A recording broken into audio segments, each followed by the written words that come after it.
Well, tonight, a daycare in Savage is cleared to reopen 6 months after a baby died there. The state lifted the suspension at Rocking Horse Ranch Child Care, saying there is no longer imminent risks of harm. One of their former employees is awaiting trial after police say she admitted to killing Harvey Muklebust and injuring another child.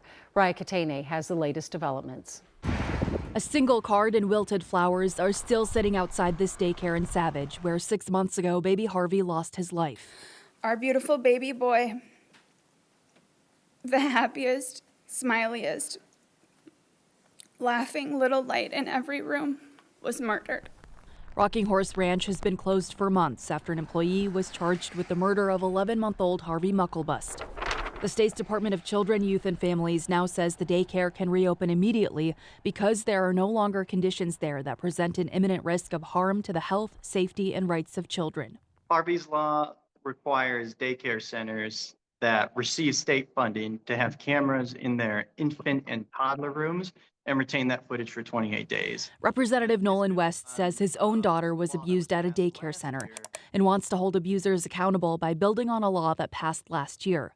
That law requires cameras at child care centers with active maltreatment violations, but West says that's not enough. There is a significant difference between a center having a maltreatment violation and an individual having the maltreatment violations. And what we're seeing, that rarely happens. So only around, like 22 centers last I checked have active maltreatment violations. According to the Department of Children, Youth and Families, all information is confidential during an active maltreatment investigation.